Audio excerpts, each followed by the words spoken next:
আসসালামু আলাইকুম এভরিওয়ান। আমি ঢেঁড়স আলু দিয়ে ছোটো মাছ চচ্চড়ি করব। তা আমি ঢেঁড়সগুলো আগে থেকে ধুয়ে নিয়ে 4 ফালি করে কেটে নিয়েছি। আলুগুলো চিকন চিকন করে কেটে নিয়েছি।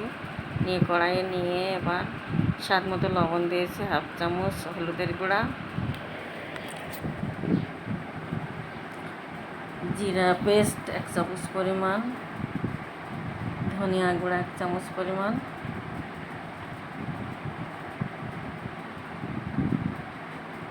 সরিষা পেস্ট 1 চামচ পরিমাণ, কাঁচামরিচ পেস্ট 1 চামচ পরিমাণ, পেঁয়াজ পেস্ট 1.5 চামচ পরিমাণ, রসুন পেস্ট 1 চামচ পরিমাণ।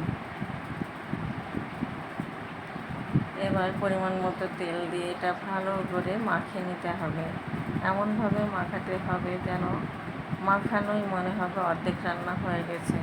এটা মাখানোই স্বাদ বাড়ে। খুব ভালো করে মাখাতে হবে। এভাবে চচ্চড়ির তরকারি মাখিয়ে রান্না করলে খুবই ভালো লাগে।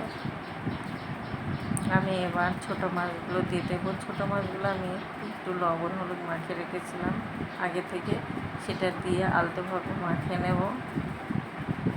খুব বেশি চেপে চেপে মাখানো যাবে না, যেহেতু ছোটো মাছ নরম থাকে। এবার আমি অল্প পরিমাণ পানি দিয়ে নেব। পানিটা খুব বেশি দেব না, কারণ ছোটো মাছে খুব বেশি পানি লাগে না, আবার ঢেঁড়সেও খুব বেশি পানি লাগে না। এই জন্য আমার পানিটা দেওয়া হয়ে গেছে। এবার ঢাকনা দিয়ে ঢেকে বা রান্না করে নেব। তা আপনারা আমার ভিডিওটা কে কোথা থেকে দেখছেন? আপনারা যদি ইউটিউব চ্যানেল থেকে আমার ভিডিওটা দেখেন তাহলে অবশ্যই আমাকে সাবস্ক্রাইব করে দেবেন। আর যদি ফেসবুক থেকে দেখেন তাহলে আমাকে অবশ্যই ফলো দিয়ে পাশে থাকবেন। আমাকে লাইক কমেন্টস করে শেয়ার করে পাশে থাকবেন। আমি এবার ঢাকনাটা তুলে একটু নেড়ে নিয়েছি। আবার ঢাকনা দিয়ে ঢেকে ঝোল শুকানো পর্যন্ত অপেক্ষা করব। তা আমার রান্নাটা অনেকটা হয়ে গেছে, অল্প অল্প ঝোল আছে। এটা আমি আরেকটু নেড়ে নিয়ে নামিয়ে নেব। তা আপনাদের এই ছোটো মাছ দিয়ে ঢেঁড়স চচ্চড়ি কার কার ভালো লাগে, কে কে খেয়েছেন বাসায়, আমাকে অবশ্যই কিন্তু কমেন্টস করে জানাবেন। আমি ঢেকে রেখেছিলাম। এবার ঢাকনা তুলে আরেকটু নেড়ে নিয়ে ঝোলটা আরেকটু কমলে আমি নামিয়ে নেব।